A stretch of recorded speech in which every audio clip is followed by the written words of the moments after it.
Let's see your default, blah, blah, blah. Oh, that's way better. Whatever you just did. Awesome. Let me turn this off. What's up, man? Thanks for having me on. Hey, no problem. So, where's the rest of your crew at? I mean, you always travel with 5 or 6 people. It seems like. Yeah, that's what it. Yeah.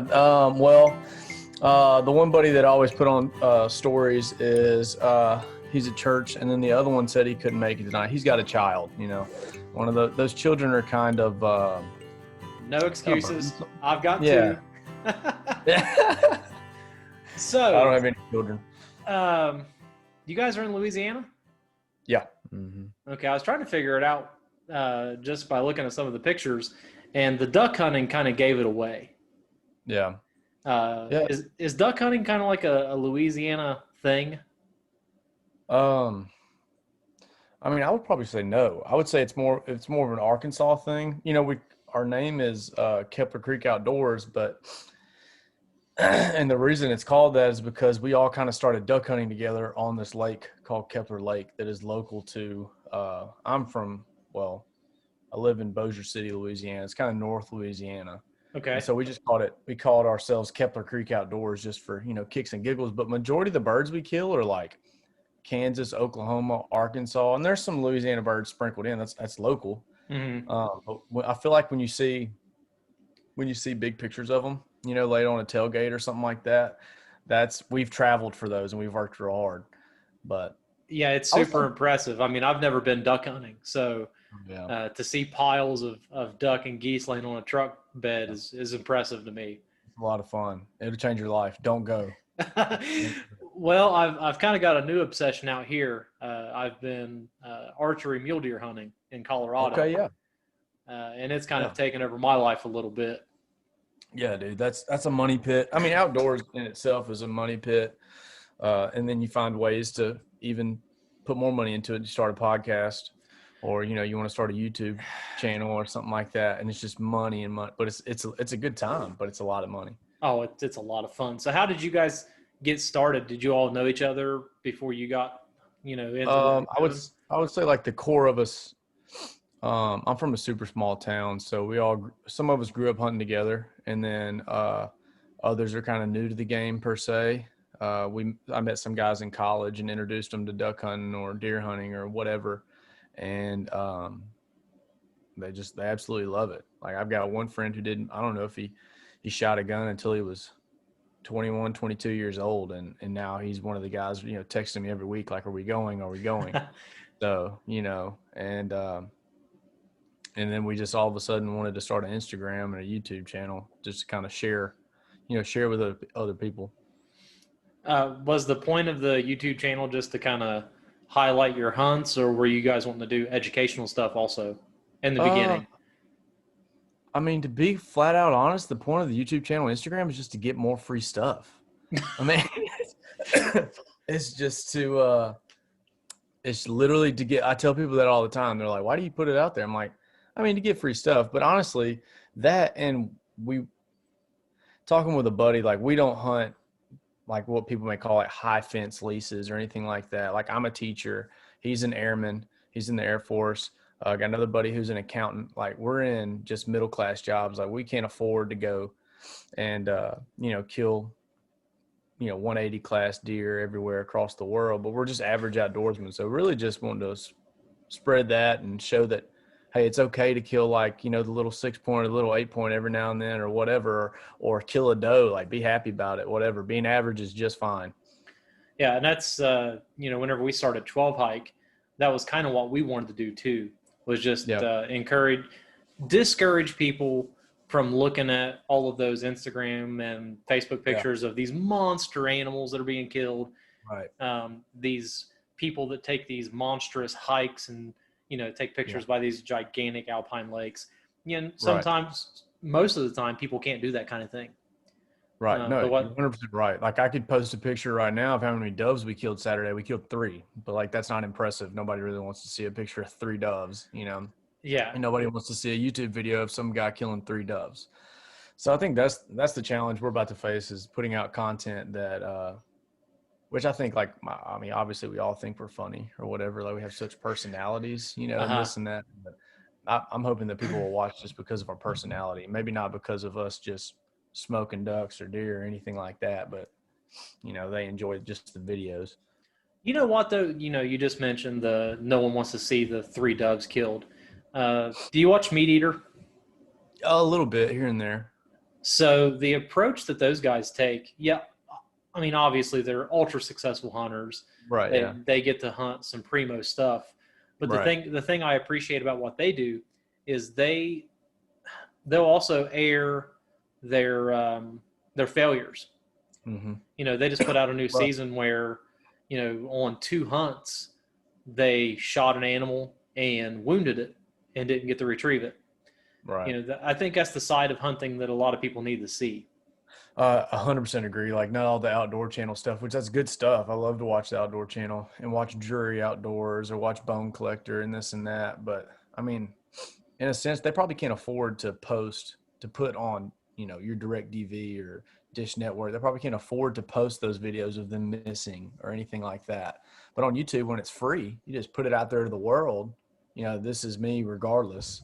And, Yeah. if you don't want to watch me miss, then just go to the one where I killed one and watch that one. So I completely agree. But like the hunting publics, those are guys that I enjoy watching. I don't know if you watch those guys. Hmm. They're guys probably my age that get to travel. Like they started their whole their YouTube channel. They started filming weddings and using the money that they were getting from filming weddings to purchase even more film equipment to pour into their YouTube channel. And so now they get to travel across, the US, and they do like what they call the deer tour, and they post unsuccessful and successful hunts. So And it's pretty interesting. I know, I mean, just from my perspective, the Bone Collector shows, the 30-minute hunting episodes, Right. they kind of give you this false sense that, Oh, let's 100%. take going in the Rockies, for example. The going up and shooting an elk is a trivial thing. When in reality, it takes hundreds of miles of hiking, multiple trips packing out this gigantic animal. And for a lot of people, they can go out on their first hunt and really get discouraged. Yes, 100%. And they do make it seem easy, and everything. And these guys too. I mean, even the same with waterfowl hunting. It's the exact same thing. I was fortunate enough for one season, I was able to pay. I'd saved up for a year or so, and I was going to be on a duck lease in Arkansas 1 year. Like that was it. I was like, I want to do it before I have kids and before I get married and all that. Uh-huh. And it was insane. It was unreal. You just drove up to the blind and there's hundreds, if not thousands of ducks flying above you and around you. And it's incredible. But, like that's just not real. It's not realistic. Not every hunter has that. And it's just kind of like false advertising almost. So you were talking about the hard work you guys put in for ducks. What's a Yeah. typical waterfowl trip look like? I mean, so you guys get up in the morning, load up all your decoys, and head to where you're going to hunt. What happens after that? Well, I would say like it doesn't even start that morning.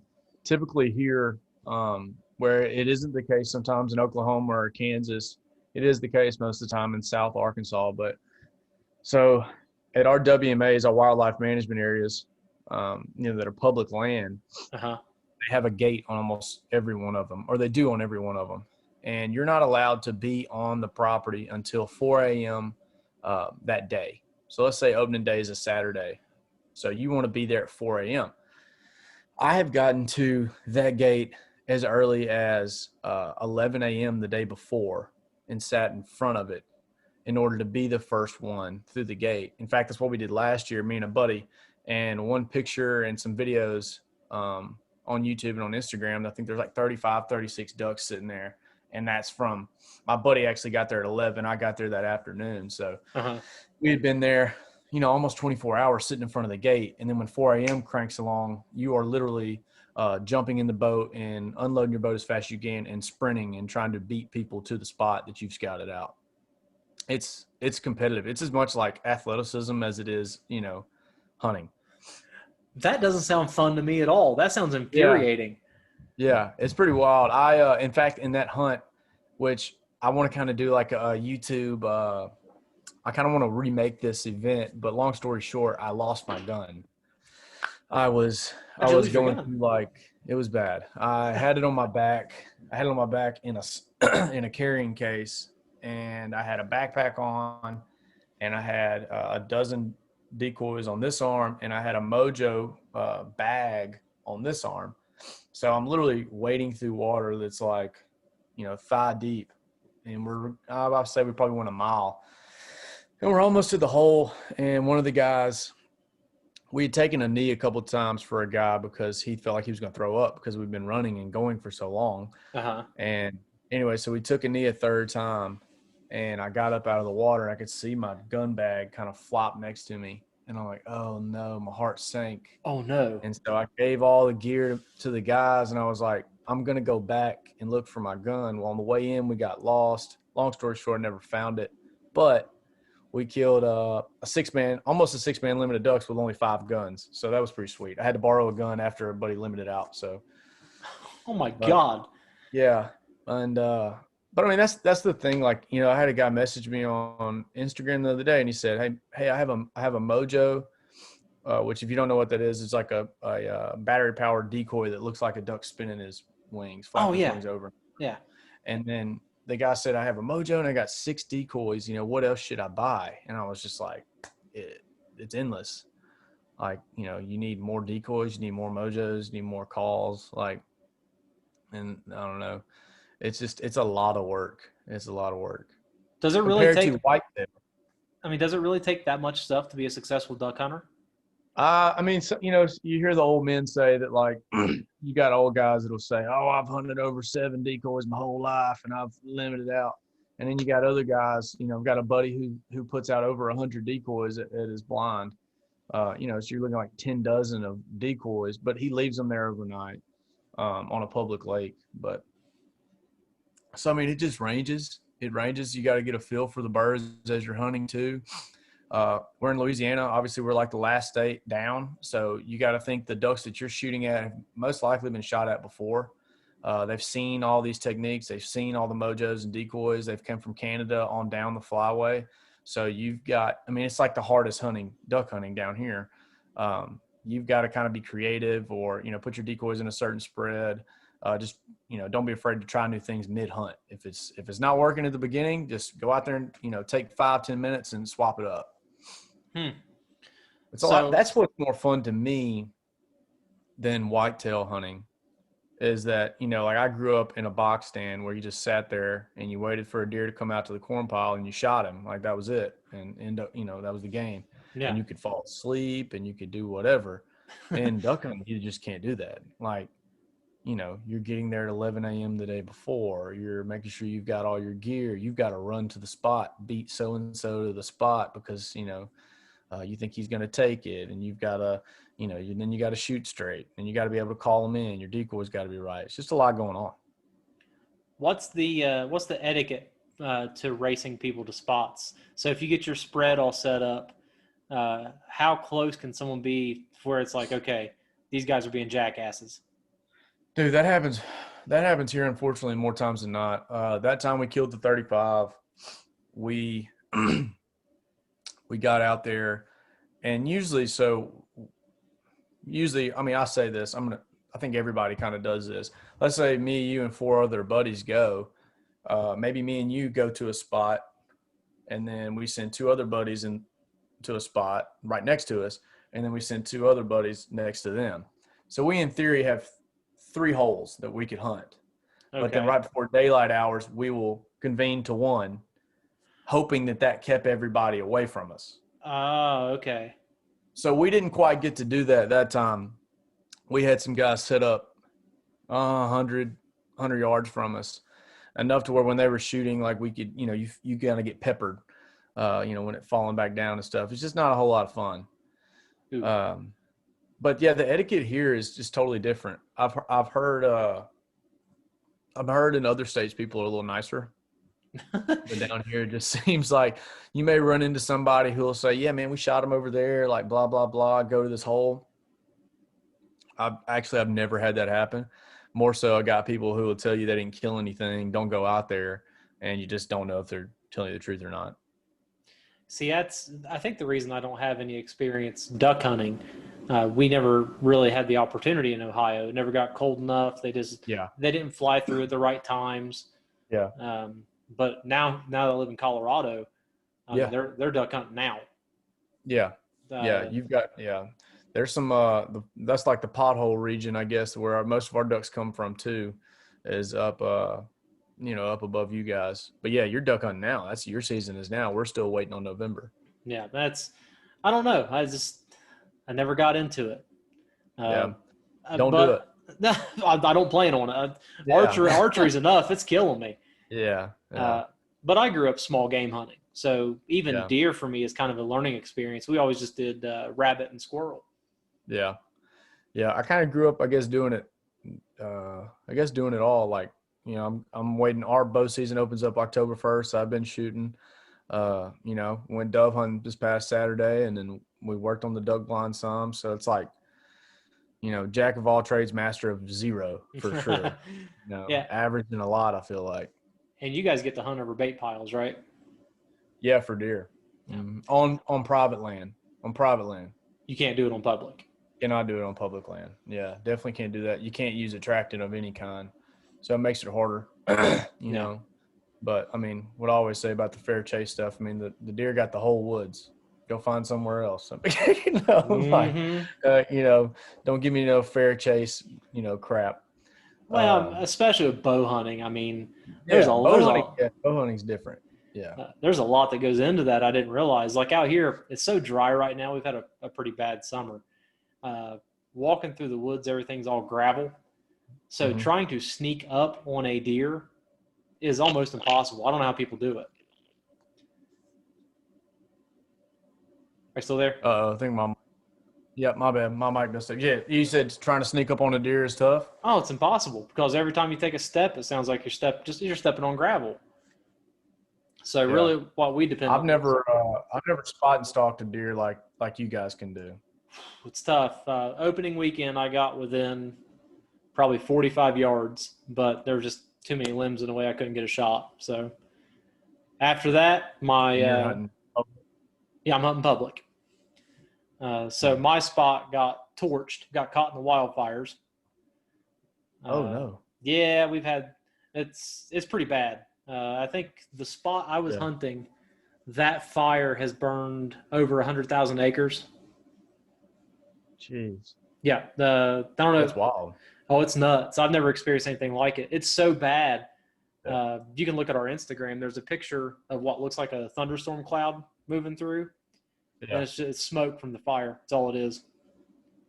That's crazy. Oh, yeah. That's something obviously we never had to deal with down here. Just the hurricanes and tornadoes down here. Well, I don't know which one I'd rather have. I've never been through a hurricane, so. Yeah.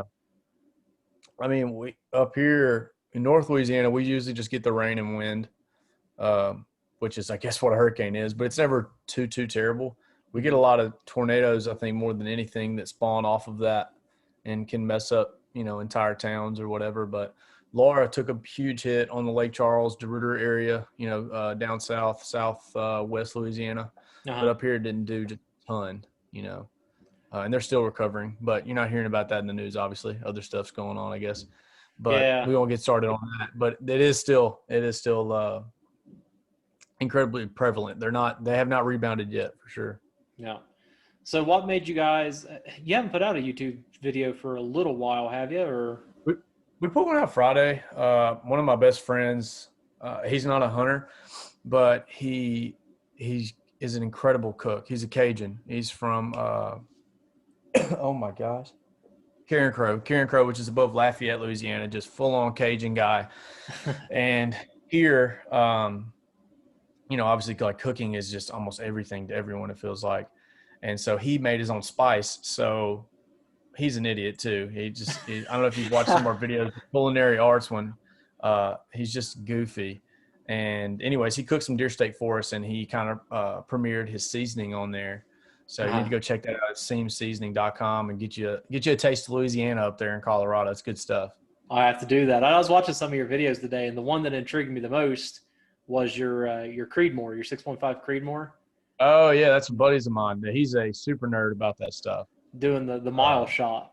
Yeah, that was a lot of fun. And like, obviously, I get a lot of guys. I saw So every video I put on Facebook and then I share it through our Facebook, and that's how I pay to promote those type things. Like I put like $10 behind it, I think, and promoted it on Facebook. Got Uh-huh. like 1,500 or whatever views. Not that many, but for us, we were just tickled. Sure. Um, but people, he got up there and he shot it 5 times. On the 5th time, he hit it at a mile, Uh-huh. and then we all shot behind him. Like I was actually the last to shoot, and I got it on my second shot. Now the video doesn't really portray that. Yeah. It's me shooting and then ding, Ping. I wasn't going to waste everybody's time and have everybody watch us, sit down, shoot one time, but it's dialed in, and that thing, it is sweet. What's a nice looking rifle? Who built that rifle? He did. My buddy Jordan did. Oh, did he? He kind of pieced it out. Yeah. I think it started out as starts with a B. I'd butcher it. And get all the rifle community all mad. But like Bergara. Yeah. Bergara, there you go. So it started out as that, and it's a place in Halton, Louisiana. JJ's Rifle Works or something like that did his barrel, and like he got his trigger from Trigger Tech, and like he basically pieced it all together. It's like $5,000 gun, but Well, it looks sweet. it is pretty sweet. I was pretty jealous of it. And to be able to hit something in a mile is just too cool. I think we're going to go for 2,000 yards, which is, about 600 yards more than a mile. Yeah. And I think he could do it. Well, the reason it really caught my interest out here, there's a big conversation about using the 6.5 for big game. Yeah. And it's pretty contentious. Like the guys that don't like them really hate the 6.5 Creedmoor. Yeah. But they're saying it's not enough bullet. Yeah. But then the guys that use a 6.5 Creedmoor, their argument is, well, as long as you're a good enough shot, anything will take down, an elk or a mule deer. That's true. It's I don't know about all of that because, like, if you ear hole anything, it's dead. Sure. But I guess the argument is elk are such big, tough animals that, their argument is just the 6.5 isn't enough of a round to take them down. Yeah. I don't know. Yeah. I think so. My dad had the 6.5 Grendel, the pistol. Yeah. And killed a deer with it this past year. I think it was like 120 yards.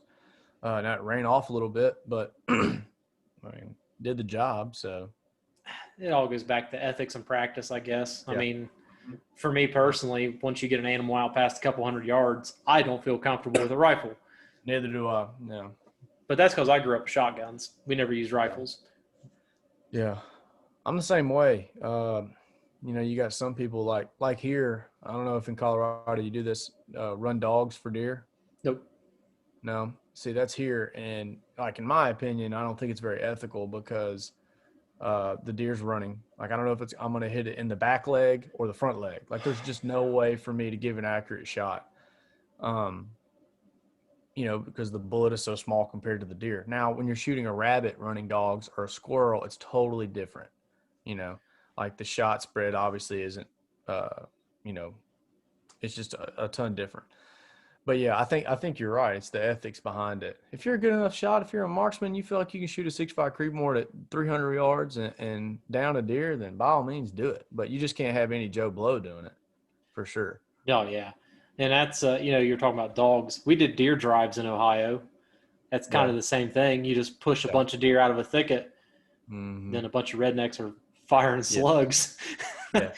Yes. Yeah, that's 100% what it is here. Yeah, and that's one of the reasons I never really got into deer hunting also. It always scared the crap out of me because guys that only hunted 1 week a year were all out with their shotguns and slugs just flying all over the place. It's dangerous.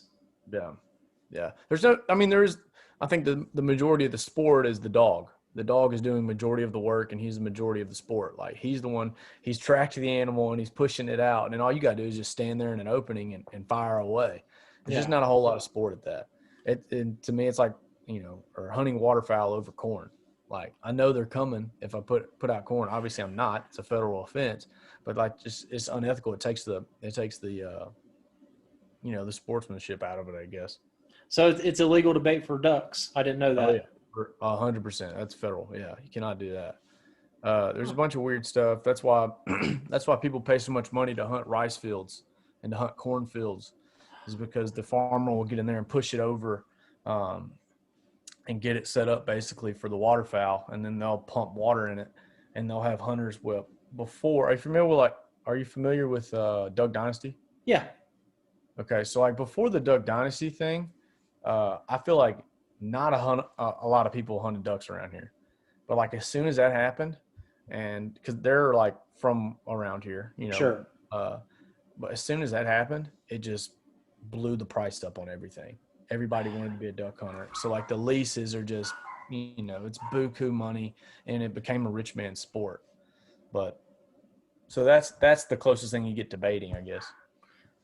Okay, so that's a very negative influence that a very popular person can have on Right. hunting. Yeah. Do you feel like the Bone Collector series and the guys like that have the same impact on other species, or do you think Uh, Duck Dynasty was just like a one off, like this kind of niche corner of the world? yeah, I think I really don't know, but I just know that like I was one of those people. Like I was one who didn't duck hunt growing up as much. Like I would just walk the creek for wood ducks, but Uh-huh. I'd never go out in a blind and try to kill mallards or pintails or like travel or anything like that. I was a deer hunter. But after watching the show and seeing how fun it was, and then meeting a couple people myself in college that already did it, I was like, well, let's do it. And I found myself watching Duck Dynasty on Sunday night because I was fired up about duck hunting, and I wanted every call they made. Like I fell victim to that trap. So if I fell victim, I know there's, hundreds, thousands, or whatever more. But I feel like the bone collector people, like we talked about earlier, the only negative, I think those are like awesome guys. They seem super nice, like all about conserving, uh, wildlife and managing the areas and this and that. I think the only thing is it's just sometimes it's unrealistic. And like I remember last year I posted, my dad's wife killed like a 3 point or something, but it was her first deer, and it was Uh-huh. a buck. And I was like, I just knew when I posted it, people were about to be like, oh my God, how could you? Blah, blah, blah. And I put on there like, no buck shaming. But majority of like the community on our Instagram was like, hey, that's congrats on her first deer, this and that. So I think as long as people can know like those guys are professionals, they're literally professional hunters. And then there's guys like, like me and you that have to go hunt out public land. There's a difference, and just don't be discouraged, you Yeah. know? And as lame and as corny as it seems, like those guys do promote like the fellowship and the camaraderie and the community that it brings. And that's awesome. And that's all that we love too. Like we love going down to the deer camp or, whatever, just hanging out. That's a huge part of getting outdoors, not the trophy kill per se. As corny as it may seem, that kind of gives me, it's cringy, but it's true. Oh no, not cringy at all. I got goosebumps. Yeah. That's we used to go to Michigan every year, the Upper Peninsula, Yeah. and we'd alternate between grouse hunting and then deer hunting. Well, we drive up, take our tent, find a place in the middle of nowhere, set up, and whether we shot anything or not, 99% of the fun was at camp, Right. Yeah. sitting around a No, fire, telling lies, that's right. busting each other's balls. Yeah. Honestly, I couldn't have cared less if I shot anything, Right. Yeah. but I got to spend That's how it ought to time. be. I got to spend time with my buddies. That's all that really Yeah. mattered. Yeah. That's 100% how it should be. And I think the bone collector guys and all that, and all that, they promote that as well. I feel like every episode ends around the campfire, or they're back at the camp eating, and it's this music montage of everybody eating. And it's just, this great time. Uh, so they promote that as well. But as long as not like everybody who goes to academy or goes to Bass Pro and gets their license thinks that like, oh yeah, I got a deer tag, like I'm about to go smoke one this weekend, like that's just obviously not going to Nope, happen. Could happen, but probably not. it does not work that way. That's something I've learned the hard way here. Yeah. Everybody always talks about making sure you scout, pick out your area, find your deer. Right. I just, I went on one scouting trip, found a couple sheds, lots of deer sign. I was like, okay, this is my spot. I'm going to go Right. up there, and like you said, opening weekend, I'm going to get up there and smoke one. Right. Yeah. It doesn't work that way. It definitely does not. It definitely doesn't. And I mean, that's that's how we are now. About like we had teal season, which is only one species of duck that you could go and kill. And at the beginning of my duck hunting like life, I feel like when I was probably 20 or something, I'd have just been itching to go out just to kill teal. Like I'd have been brushing the blind and getting all the decoys ready and this and that. But this past weekend, I was like, guys, if y'all want to go, that's fine. But I'm cool with just sleeping in and going to work on the deer stands. Like, and that's what we did. We just didn't go, So But how many different species of duck can you guys hunt? I mean, how many are there? I don't know. oh, there's tons. Native to kind of our area, you have like it's a wood duck, green wing teal, blue wing teal, pintail, mallards, and gadwall. I would say those are the most popular. On the East Coast, you have what's called like a black duck. It's kind of like a mallardy type duck. Mm-hmm. Nothing super special, not just like a pretty duck. Hope nobody is big black duck people, but I'm not. And then I would say over like toward the Texas and toward y'all, there's widgeon. And we have some widgeon come here. And they call them cotton tops. They have a big white spot on their head. Oh, okay. But it's just kind of different. It's kind of weird how like the different flyways bring different birds, Yeah. I guess. Does each bird have its own season? No. Okay. It's teal migrate way earlier. So that's why the teal season's like right now in September for us, because they go all the way down to Mexico and into don't give me a line, but they go way down into Mexico because like Okay. people will pay a ton of money to go on a Mexican guided hunt. You go down there and go to vacation, go to the beach, and then you rent a 20 gauge and you just go blast teal. That's a thing. So yeah, it's weird. So there's teal season right now, and it'll be over after this weekend. And then waterfowl season, which is geese, ducks, any of that. That's November to usually first weekend of January for us. So that's when, and it's weird. We have a split in between. It's like we give the ducks a break. We go for like 4 or 5 weeks, and then there's a week and a half break where you can't kill anything, and then you pick back up and go for another 4 to 5 weeks. Kind of weird. I think it might be the case in Ohio. I don't know if it is there. Are there bag limits for each species? Oh yeah. It's federal. It's federal for waterfowl, obviously, because they're not obviously, but because they're migratory.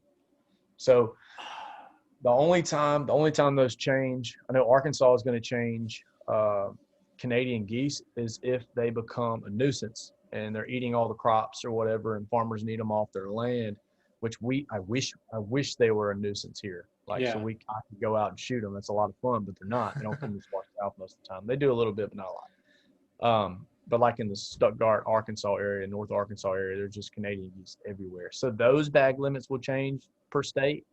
But I'm not sure any of the ducks actually have, which like the systems change. Used to be a point system, where like a mallard drake may cost you 4 points and this may cost you 2 points, and your daily point limit was, I can't remember because I was young, but now it's an actual bag limit. Like you can kill 6 mallards, or you can kill 3 wood ducks, this and that. It's a lot to learn. Well, and that's the other thing, learning the different species, because when those things come flying in, it's balls to the wall action until they're gone, right? Yeah, and you can tell like teal fly like a blackbird. They're just they're wild. So you can usually see them when they're coming. You're like, okay, here comes teal. Wood ducks fly on a straight line and never move majority of the time. Like they know when they get up, I'm going this way to this hole, and you can't convince me otherwise. And they kind of like bob their head like they're listening to music as they're going. So you see, like they're flying across, you can kind of see them doing this. And then, mallards and gadwall are such bigger birds than teal and wood duck. And so kind of are gadwall too. They're what people call big ducks. Okay. But yeah, I mean, when I first started, my buddies would be like, "Oh, here comes some mallards," and I'm like, "Bro, those look like geese to me. I have no idea what these things, like I don't know what they're flying like." And they're like, "You can't tell by the wing speed," and I'm like, "No, I can't tell anything. Like, just tell me when to shoot." Like. But now, having hunted in Arkansas on that lease, I got a lot better at identifying waterfowl further off. I could be like, hey, look, here come blah, blah, blah. Or I could hear them actually there. Like they would call at us and we'd call at them. Here is just, it's not as much and it's a lot harder really. But Yeah, that's part of it. That's 100% part of it. And that's why it's so difficult. Like right now, if wood ducks are flying and, early morning, the sun's coming up, and this early shooting time, it's hard to distinguish if it's a wood duck or a teal. And one gets you a fat ticket and one doesn't. so in that kind of case, do you guys err on the side of caution, or do you just let it fly? Yes, I do. I 100% do. I would rather miss the bird, like let the bird fly through the decoys, than to shoot it and have to pay a ticket or something, obviously. But my uncle is a captain game warden of Northwest Louisiana. So if I do something wrong, he's gonna come. He's gonna be all down my throat and messing with me and whatnot. So that's another reason why I do it, or I don't. Yeah. Phew. Okay, enough duck talk. I've had it with ducks. Yeah. uh, It's a lot. so you guys are getting ready for whitetail season. Starts here in a couple weeks. Yeah, it starts in a couple weeks. Bow does. Rifle starts in November. Yeah, like one of the first weekends in November. I got my bow out for the first time in 9 years this past summer and shot some. I hadn't really picked it up in a while since college. Why the big break? I really don't know. I didn't really care to go deer hunting there for a while. I was chasing the ducks, and I didn't want to spend the time getting my deer stands ready and this and that. So if I wanted to go kill a deer, I'd just be like, I'll sit in a box stand, bring my heater and my rifle, and I'll be comfortable. Yeah. But I've got a buddy who's been talking a lot about archery and kind of got me back into it. He went and killed an elk this past week in Colorado. Hey, Traveled up there and killed one. good Yeah, for him. yeah, big time. I think it was a 4x3, but still, that's awesome. They're big And animals. I mean, oh yeah, I think he got like 143 pounds of meat. yep. So he's good to go. That is a hoss of a deer here. Oh yeah. 143 pounds after all. But anyways, yeah. So I think the long break, I was just really into ducks for a while, and now I've kind of settled down. I think what we're going to start trying to do for YouTube and for content is, like, this year we're going on a 5-day trip to Kansas, and we're going to stay in this rinky-dink cabin that we got on Airbnb, and we're going to film the trip, scouting, and we're going to film the hunts, whether they're successful or unsuccessful, and then we're going to post them like the hunting public does as episodes. Like my buddy said we need to call it Quack Smack. I don't know why we're calling it Quack Smack, but Quack Smack episode 1, or Quack Smack episode 2. Yeah, I gotcha. And this and that. So I think that's kind of what we're going to gear toward, rather than just hunting all the time here, because all of us are starting to have families, got a lot going on. We might just plan a few trips a year, and that'll give us a ton of content. Just kind of go here in Louisiana, here and there, but really just try to plan some big trips. Well, I mean, doing the podcast is an easy way to get content too. Do you guys still do your podcast? No, so I started a podcast. I guess it was summer of 2019. Thoughts from the Cheap Seats, and I am actually, I guess, I'm a basketball guy. I worked for Louisiana Tech men's basketball for a while, and I was a high school coach in the area for a while. But I just kind of stepped down from that, literally just because of hunting and fishing, and spending time with my wife and wanting to have a family. It took a lot of my time, and I wasn't passionate about it anymore. Yeah. But I still love sports. So I've got some other buddies who are still high school coaches in the area, and we know random athletes. We know like college basketball coaches or college football coaches, and we would just, like we would hit people up on Instagram and be like, hey, if you've got 15 minutes, we'd love to talk to you. And we got some UFC fighters on, we got some bigger coaches on, and it was a lot of fun. But it's just a whole lot going on, and trying to manage that content. And then I wanted to put out more Kepler Creek stuff. It's just tough. Yeah. And I feel like longevity, this is something I'll always be able to do. I could even do something like this by myself, and it'd be more outdoor oriented. I've been wanting to document some of my hunts, but Mm-hmm. Getting good video content by yourself is really hard. It's really hard.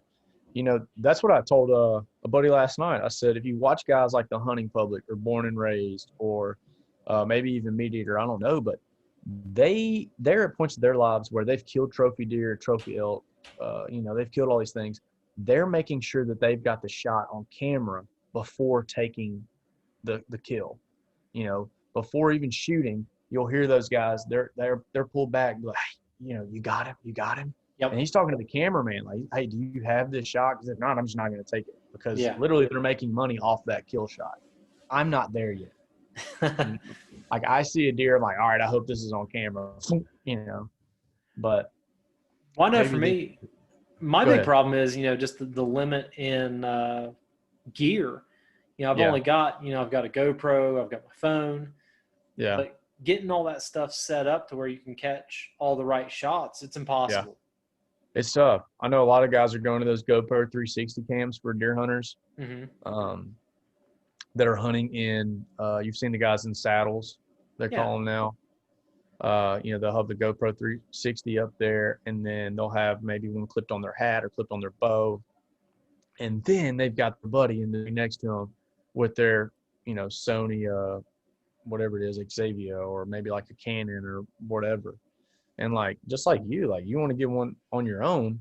My kind of do-it-yourself film setup right now is a very, very cheap Walmart Realtree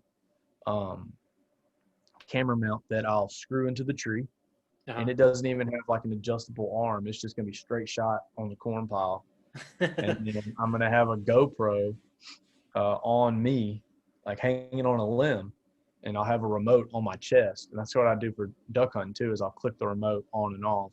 Uh-huh. And then that's it, And you got to hope you can hit, I can ease over here, hit record, and I ease over here, hit record. And then I got to worry about the deer. So I'm with you, man. It's a lot. And see, for me, I'm not at that point where getting the content is more important than getting the animal. Right, yeah. I couldn't care less if I get it all on film, as long as I get Right. the shot for myself. I just want to kill an animal. Right. What I've been doing, though, is trying to do some fishing stuff. Yeah. And doing fishing content is way easier than filming a hunt. Yeah, you wear that chest mount and you're good to go. Yep. Yeah. And that's something I've been trying to do, but I've been posting the podcast on YouTube, but it doesn't seem like audio content gets it done for YouTube. That's a visual thing. Yeah, I'm with you. We check out like Thoughts from the Cheap Seats on YouTube. I haven't put anything up there in forever. But man, I was doing all kinds of stuff like this, and I was running it through an OBS system. And so like it would be me and you talking, and then up top it may say like Thoughts from the Cheap Seats featuring, blah, blah, blah. Yeah. And I was trying to get creative and do all that kind of stuff. And it's a lot of fun. And I feel like more people like that. Now, granted, we still didn't get 50 views or whatever it is. Every now and then you get a few hundred if you said something that was, pertaining to what people wanted to hear. But I don't know. Yeah, I think I hit you up about that. I asked if y'all were on YouTube. Yep. And just being diverse and putting yourself out there, you just never know. It's mostly just been Instagram and Facebook, and I've been focusing almost completely on the podcast. Yeah. And really, you're only my third video podcast. I've been doing everything just audio. Yeah. But man, podcasting is just as hard to break into as 100%. doing outdoor hunting content. Yeah, we had a local DJ on, and that was one of our biggest ones, radio DJ. And I want to say it only had he may have had 300 listens or so. Yeah. And like that was our biggest one. We felt like, holy crap, we've made it. Like this is it. And then my buddy offered me $50 for a sponsorship. I was like, we'll take it. We are now presented by 5 Star Athletics or whatever, basketball. So, but then with Kepler Creek, it's so different. We have 6,000 followers or so on Instagram, and we have a lot of people that'll engage. And like, if I post something, I get a lot of people that will message me on an Instagram story or something like that. Uh-huh. Like, I feel like we're actually gaining traction. And anyways, but I was getting companies that would hit me up and say, here's X amount off our product, or just let me send you our product if you'll talk about it. And I think that's way more fun. That's just way cooler than the sports thing was going. What do you think's the key to that? Getting all the Instagram followers and getting the interaction, because I've been struggling with that myself.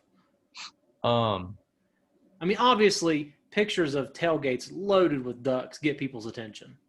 They do, but like to me, it kind of sucks. Like I get tired of looking at it as a guy. Like like that's why like I enjoy posting those pictures. Like, oh, look here, there's a bunch of ducks, and that's cool. Like that gets people's attention. But like I really want to make people laugh. Like I Mm-hmm. really want people to be like, oh look, hey, Kepler Creek has a new post. Like I got to go look at it. I don't want them to think, holy crap, like great weekend. Like Yeah. oh, that's just great. That's the same thing with other YouTube content. That's why I don't put out as much, I feel like, is because I want every single time somebody watches something, it to be perfect and them to laugh and there to be like, holy crap, I need to watch this again. But so I don't know. I like you, I'm sure, have watched a million different YouTube videos on how to be successful, how to gain your first 100 subscribers, how to gain your first 1,000, how to do this and that. And everybody's like, oh, content, content, content. But I feel like that's great and all, but at the same time, like if you put out crappy content, you just crappy. Like Yeah. nobody wants to follow a crappy account with that kind of stuff. So I'll tell you this: the biggest thing is us following people and them following back. Yeah. And so like every day I'll follow 50 people, and then maybe we'll gain 30, and I have to go back through there. Who didn't follow us back? Unfollow, unfollow, unfollow, unfollow, and that's how we've gained a lot. And Really? then yeah, and then those people that follow us, I hit them up with a follow-up message that says, "Hey man, thanks for the follow. This is our YouTube channel. If you have one, we'd love to subscribe to yours. Please check us out and subscribe to us." And so that's how we've gained 500 subscribers in the past month and a half on YouTube. And then it sparks things like this. Like Yeah. I think that's how our conversation may have started. I don't know. I think maybe you messaged first. I have no idea, but um, I've had a lot of conversations like this and got to talk to a lot of people that I probably have no business talking to that are further up in the hunting chain than I am, and then just built relationships. I've got people I have no idea who they are. They talk to me like every other day about hunting. I don't know. Sure, I'll talk about hunting with you. I don't care. See, But I mean, that's the problem I'm finding myself in. I don't have a niche. I'm just yeah, anything to do with that's what they say. outdoors. Right. Uh, but all that being said, I'm not in it for followers, subscribers, Right. products. Yeah. I'm doing it because I like it. It's fun. Yeah, it's a lot of fun, and that's I mean that's obviously you don't do it unless you like it. I'm passionate about. I love to see the growth. I love free stuff. I'm not gonna lie. I don't get a whole lot of it. Love free stuff, but I mean it's just a lot of fun talking about hunting and fishing. Who doesn't want to do that? Who I know, right? we said it earlier about sitting around the campfire is the best part. Who wouldn't want to share that with others? You'd be boring and you'd be doing it for the wrong reasons if not. So No. really fun. So to bring it back to ducks, just like a closing thing. Yeah. For anybody wanting to get into duck hunting, what would be like your biggest piece of advice to them, other than don't do it? Don't do it. And probably invest in it before you're married. Probably before you have children, you're gonna want to get into duck hunting. Biggest piece of advice is to ask a lot of questions. Like, don't be afraid to ask questions, and do research. It's like it really is like I would go on there and how to blow such and such call, Mm-hmm. and then how to blow a mallard call. What do the different calls mean when I'm blowing them? Am I blowing a feed chuckle? When should I be blowing this? Like that's my thing is ask questions, do your research, and more importantly, like than it all is just be safe. It's probably the most dangerous hunting here in Louisiana, and in a state where there's alligator hunting. I would say duck hunting is the most dangerous. Just because of So the sheer number of people in proximity with each other. number of people, you're in the water, and you're literally like you basically have a Ziploc bag on in your waders. Yeah. Where if water gets in there, there's no way to get out. You're just a piece of lead sinking to the bottom of the lake, river, whatever. So every year we have some horror story of maybe hunters passing away or getting shot or and this and that, and you just don't want to be a part of that. It's dangerous. The waders thing is real. That happened to me this spring turkey hunting. Yeah. The unit I was hunting was split in half by a shallow river. Yeah. And 5:30 in the morning, I picked what I thought was a shallow spot in the river. Mm-hmm. First 5 steps, boom, up to my neck in water. Yeah. Yeah. It's a Yeah. definitely got to be careful. I'd say that's the biggest thing, and then do your research for sure. Tyler, I've talked about what I want to talk about for now. If you wouldn't mind, I wouldn't mind having you back on after deer season, see how that goes for you. Yeah, for sure, man, for sure. Once thousands of people listen to this and you grow just from having Kepler Creek on, you don't even worry about thanking us or giving us any money. I'm joking. You don't have to worry about that because I ain't got no money to give you, my man. Neither do I. Neither do I. Hey, Tyler, it was great talking to you. Thanks for coming on. I really appreciate it, man. Yeah, man, I enjoy it. Take care, bud. Yes, sir.